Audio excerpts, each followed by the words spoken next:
Nesse trabalho, temos como objetivo a identificação de parâmetros via resposta temporal.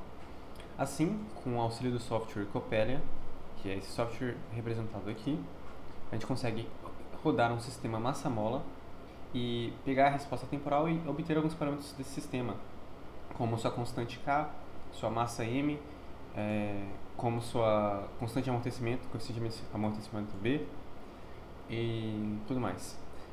Para controlar esse software, a gente usa o MATLAB. Então, foi fornecido um script. Normalmente, o sistema ele roda 2 segundos de simulação e para. Para isso, a gente implementou um sistema que, além da condição de parada de 2 segundos, a gente adiciona uma outra condição de parada que, caso aconteça antes, o sistema encerre.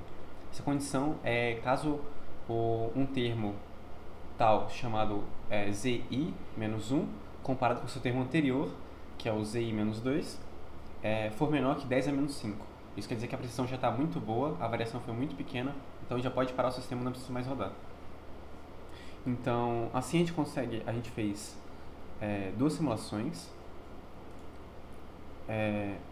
uma para massa de 200 gramas, com uma força em Y de menos 50 newtons. A gente fez análise apenas no eixo Y, que era no eixo Z, que é o eixo a ser analisado, ou o que está sofrendo variação.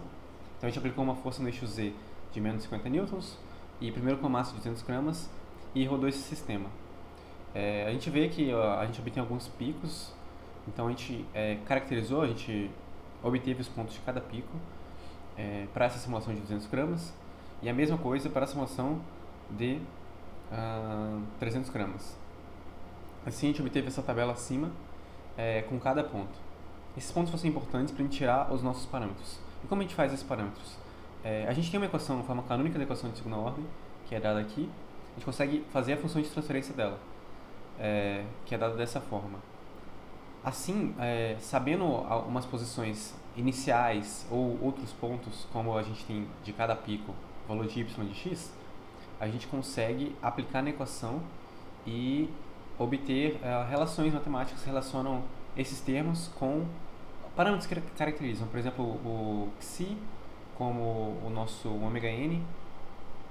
Então a gente consegue tirar alguns parâmetros usando essas fórmulas. Então, aplicando esses pontos que a gente obteve nas fórmulas, a gente consegue obter alguns valores. Então a gente tem essa primeira tabela de valores.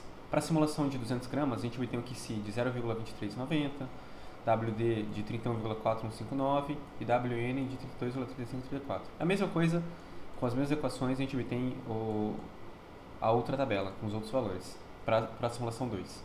Com isso, a gente tem duas simulações. O motivo de fazer outra simulação é que, inicialmente, a gente não conhece essa massa de 200 gramas. É como se fosse uma massa desconhecida. A gente vai adicionar uma massa conhecida a esse 200, que seria 100 gramas a mais, e refazer a simulação. Com isso, a gente antes tinha um problema de que a gente tinha duas equações e 3 incógnitas. Agora a gente já tem 4 equações e 3 incógnitas. Então a gente consegue usar apenas 3 equações e resolver o nosso problema, já que a gente conhece esses 100 gramas a mais que a gente colocou. Então, aplicando novamente nas fórmulas que foram dadas,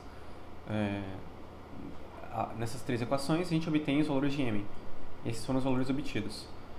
Comparando os valores obtidos com os valores fornecidos pelo Coppelia, foram colocados, ou até parametrizados, a gente percebe que os valores são relativamente próximos.